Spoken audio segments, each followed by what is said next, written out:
Hello दोस्तों, स्वागत है आपका अपने चैनल अंसारी जॉब में।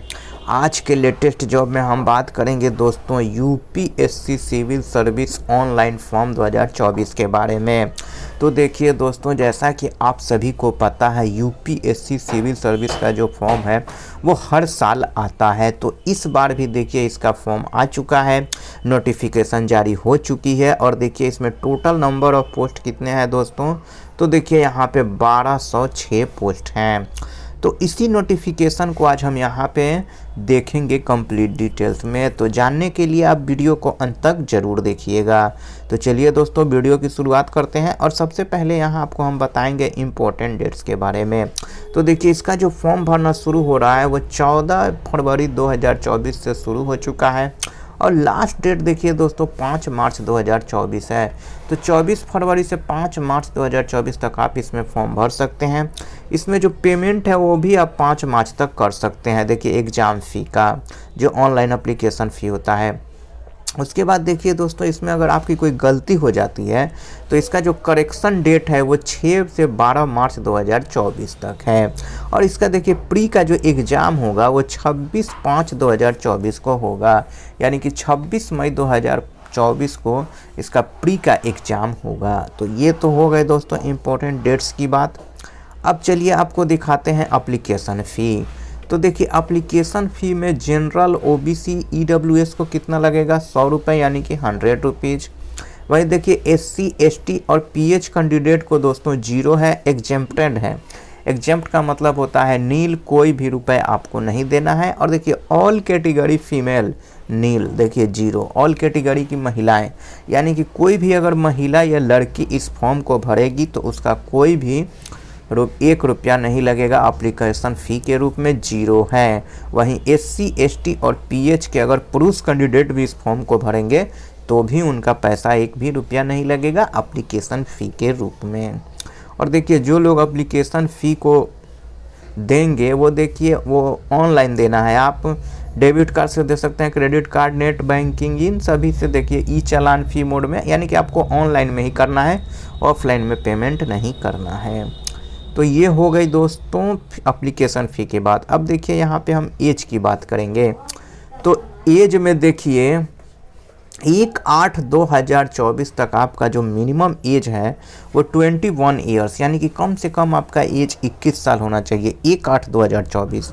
और मैक्सिमम एज देखिए कितना दोस्तों 32 साल, यानी कि 32 ईयर्स, यानी कि ज़्यादा से ज़्यादा आपका एज क्या होना चाहिए 32 साल होना चाहिए। और कम से कम आपका एज 21 साल होना चाहिए।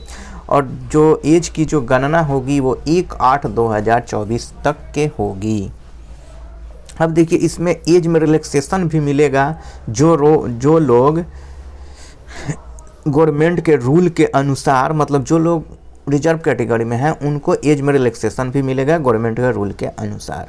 तो ये तो हो गई दोस्तों एज की बात। अब चलिए इसमें पोस्ट को आप देख लीजिए। तो देखिए post name Indian administrative service, यानी कि सिविल सर्विस के लिए टोटल पद इसमें कितने हैं 1056। और इसके लिए देखिए दोस्तों bachelor degree in any stream in any recognised university in India, यानी कि आपको स्नातक होना चाहिए, बैचलर डिग्री होना चाहिए किसी भी स्ट्रीम में, किसी भी इंस्टीट्यूट से, भारत के किसी भी यूनिवर्सिटी से। आप बीए हैं, बीएससी है, बीकॉम है, बीसीए है, इन कंप्यूटर साइंस है, आपका कुछ भी है, बैचलर डिग्री है, आप इस फॉर्म को भर सकते हैं। उसके बाद देखिए इसमें एक और पोस्ट है इंडियन फॉरेस्ट सर्विस का, आईएफएस का। इसमें टोटल पद कितने हैं दोस्तों, टोटल पोस्ट 150। और देखिए इसमें जो फॉरेस्ट के लिए जो है bachelor degree as one of subject animal husbandry, veterinary science, botany, chemistry, geological, mathematical, physics, statics and geology, agriculture और इक्विवेलेंट। तो कोई भी एक सब्जेक्ट में आपका ऑनर्स होना चाहिए, बैचलर डिग्री होना चाहिए, तो आप इसमें भी अप्लाई कर सकते हैं। तो ये तो हो गई दोस्तों पोस्ट की बात। अब देखिए आपको कौन कौन से डॉक्यूमेंट्स चाहिए। तो इसके लिए जिस भी पोस्ट के लिए आप भर रहे हैं उसके लिए सभी शैक्षणिक योग्यता प्रमाण पत्र आपका होना चाहिए। उस पोस्ट से रिलेटेड उस पोस्ट के लिए क्या क्या मांगा गया है, आपका आधार कार्ड होना चाहिए, पैन कार्ड होना चाहिए और साथ ही आपका जाति प्रमाण पत्र भी होना चाहिए। उसके बाद देखिए दोस्तों जाति प्रमाण पत्र, उसके बाद देखिए यहाँ पे मूल प्रमाण पत्र, आपका पासपोर्ट साइज का फ़ोटो होना चाहिए, सिग्नेचर होना चाहिए और सक्रिय मोबाइल नंबर होना चाहिए, एक्टिव मोबाइल नंबर।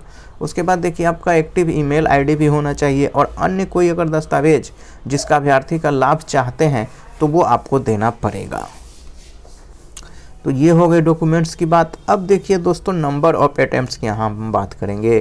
तो देखिए ये है नंबर ऑफ अटेम्प्ट्स। एससी और एसटी को कितना है दोस्तों? अनलिमिटेड है, चाहे वो महिला हो या पुरुष हो।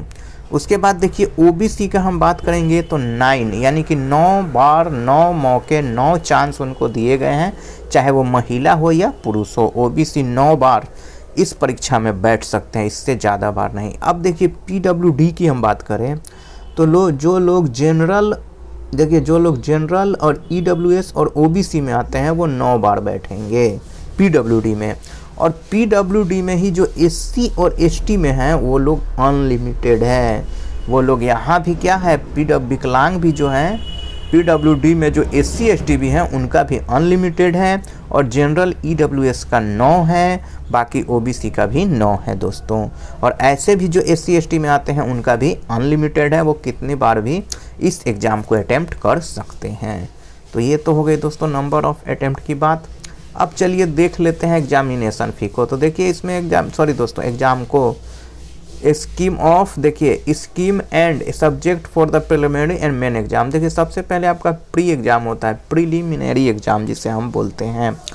और इसमें देखिए क्या होता है दोस्तों, both the question will be objective type का ये होता है, मल्टी चॉइस क्वेश्चन होता है। और देखिए जनरल स्टडी का 2 पेपर होता है, पेपर 2 होता है और देखिए the question paper will be set both Hindi and English, दोनों प्रकार के होते हैं इसमें, हिंदी और इंग्लिश दोनों में इसमें होते हैं सब भाषा में।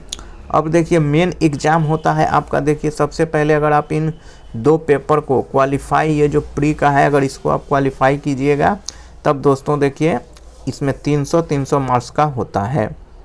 मेंस की हम बात कर रहे हैं। उसमें के बाद देखिए paper of conducted merit list, उसके बाद देखिए एसे का आपका 250 मार्क्स का होता है, जनरल स्टडी फिर 250 मार्क्स का होता है, फिर पेपर 3 एक होता है जनरल स्टडी का, वो देखिए 250 मार्क का होता है। उसके बाद देखिए पेपर 4 जो होता है वो भी 250 मार्क का होता है, पेपर 5 जो होता है वो भी 250 मार्क। ऑप्शनल सब्जेक्ट में देखिए दोस्तों पेपर 1 जो होता है वो भी 250 मार्क्स का होता है। उसके बाद यहाँ पे देखिए ऑप्शनल सब्जेक्ट पेपर 2 जो होता है वो भी 250 मार्क का है। तो सब्जेक्ट टोटल रिटर्न जो होगा आपका वो 1750 नंबर का होगा। और पर्सनालिटी टेस्ट देखिए जो इसमें इंटरव्यू होता है वो दोस्तों 275 नंबर का होगा। तो टोटल आप मिला दीजिए तो टोटल ग्रैंड टोटल मार्क्स कितना हो गया, 2025 मार्क्स का आपका पेपर होता है। और उसी के अनुसार आप इसमें जितना कट ऑफ जाता है उसके अनुसार आपका सिलेक्शन होता है। तो दोस्तों अगर ये वीडियो आपको अच्छा लगा है तो इस वीडियो को लाइक ज़रूर कीजिएगा और साथ ही अपने दोस्तों में भी शेयर कीजिएगा। और कल भी अगर आप ऐसे ही लेटेस्ट जॉब का वीडियो अपने मोबाइल में देखना चाहते हैं तो हमारे चैनल को सब्सक्राइब करके बेल आइकन के ऑल पे क्लिक करना मत भूलिएगा। तो मिलते हैं कल एक लेटेस्ट जॉब के साथ। जय हिंद।